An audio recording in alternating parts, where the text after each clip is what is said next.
Hello ಸ್ನೇಹಿತರೆ, ಎಲ್ರಿಗೂ ನಮಸ್ಕಾರ. ಇವತ್ತಿನ ವಿಡಿಯೋದಲ್ಲಿ ನಾನು ಗೃಹಲಕ್ಷ್ಮಿ ಯೋಜನೆಯ ಕೆಲವು ಅಪ್ಡೇಟ್ಗಳನ್ನು ತಿಳಿಸ್ತೀನಿ. ಹಾಗೂ ಗೃಹಲಕ್ಷ್ಮಿಯ ಯೋಜನೆಯ ಹಣವು 16ನೇ ಕಂತಿನ ಹಣ ನಿಮ್ಮ ಖಾತೆಗೆ ಯಾವಾಗ ಜಮಾ ಆಗುತ್ತೆ ಅನ್ನುವ ಮಾಹಿತಿಯನ್ನು ನಾನು ಈ ವಿಡಿಯೋದಲ್ಲಿ ನಿಮಗೆ ತಿಳಿಸ್ತಾ ಇದ್ದೀನಿ ಸ್ನೇಹಿತರೆ. ನಿಮಗೆ ಎಲ್ರಿಗೂ ಗೊತ್ತಿರುವ ಹಾಗೆ ಗೃಹಲಕ್ಷ್ಮಿ 15ನೇ ಕಂತಿನ ಹಣವು ತಮ್ಮ ಖಾತೆಗೆ ಜಮೆಯಾಗಿದೆ. ಇನ್ನೂವರೆಗೆ ಸುಮಾರು 30,000 ರೂಪಾಯಿಗಳು ಕರ್ನಾಟಕದ ಪ್ರತಿ ಮಹಿಳೆಯರ ಖಾತೆಗೆ ಗೃಹಲಕ್ಷ್ಮಿ ಹಣ ಜಮಾ ಆಗಿದೆ ಸ್ನೇಹಿತರೆ. ಇದೊಂದು ದಾಖಲೆ ಅಂತಲೇ ಹೇಳ್ಬೋದು ಸ್ನೇಹಿತರೆ.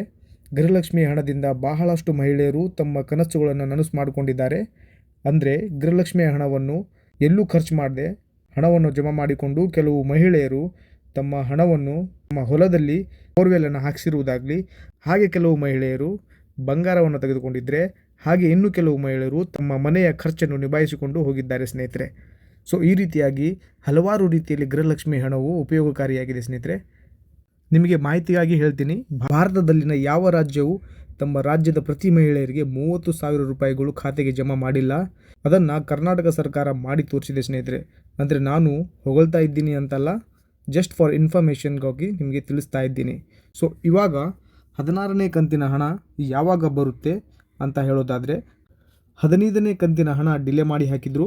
ಆದರೆ ಇವಾಗ 16ನೇ ಕಂತಿನ ಹಣವನ್ನು, ಗೃಹಲಕ್ಷ್ಮಿ ಹಣವನ್ನು ಈ ತಿಂಗಳ ಕೊನೆಯ ವಾರದಲ್ಲಿ, ಅಂದರೆ ಡಿಸೆಂಬರ್ನ ಕೊನೆಯ ವಾರದಲ್ಲಿ ಅಥವಾ ಜನವರಿ ತಿಂಗಳ ಮೊದಲ ವಾರದ ಒಳಗೆ ಬಿಡುಗಡೆ ಮಾಡ್ತೀವಿ ಅಂತ ಹೇಳಿದ್ದಾರೆ ಸ್ನೇಹಿತರೆ.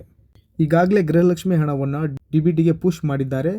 ಇನ್ನೇನು ಬ್ಯಾಂಕ್ನ ಮೂಲಕ ನಿಮ್ಮ ಖಾತೆಗೆ ಜಮಾ ಆಗೋದ್ರಲ್ಲಿ ಮಾತ್ರ ಬಾಕಿ ಇದೆ ಸ್ನೇಹಿತರೆ ಅನ್ನುವ ಮಾಹಿತಿಯನ್ನು ಸ್ವತಃ ಲಕ್ಷ್ಮೀ ಹೆಬ್ಬಾಳ್ಕರ್ ಅವರೇ ಮಾಧ್ಯಮಗಳಲ್ಲಿ ಮಾಹಿತಿಯನ್ನು ಕೊಟ್ಟಿರುವಂಥದ್ದು. ಇದು ಇವತ್ತಿನ ಗೃಹಲಕ್ಷ್ಮಿಯ ಅಪ್ಡೇಟ್. ಈ ತರಹದ ಇನ್ಫಾರ್ಮೇಷನ್ಗಳಿಗಾಗಿ ಈ ನನ್ನ ಟೆಕ್ಕಿ ಕನ್ನಡ ಚಾನಲ್ನ ಸಬ್ಸ್ಕ್ರೈಬ್ ಮಾಡ್ಕೊಳ್ಳಿ. ಬಹಳ ಜೆನ್ಯೂನ್ ಆದ ಮಾಹಿತಿಗಳನ್ನು ನಾವು ಇಲ್ಲಿ ಶೇರ್ ಮಾಡ್ತೀವಿ. ನಿಮಗೆ ಸುಳ್ಳು ಮಾಹಿತಿಗಳನ್ನು ತಿಳಿಸಿ ನಿಮ್ಮ ಟೈಮನ್ನು ವೇಸ್ಟ್ ಮಾಡೋದಿಲ್ಲ ಸ್ನೇಹಿತರೆ. ಅದಕ್ಕಾಗಿ ಈ ಟೆಕ್ಕಿ ಕನ್ನಡ ಯೂಟ್ಯೂಬ್ ಚಾನಲ್ನ ಸಬ್ಸ್ಕ್ರೈಬ್ ಮಾಡ್ಕೊಳ್ಳಿ, ಹಾಗೆ ಬೆಲ್ ಐಕನನ್ನು ಎನೇಬಲ್ ಮಾಡ್ಕೊಳ್ಳಿ ಸ್ನೇಹಿತರೆ.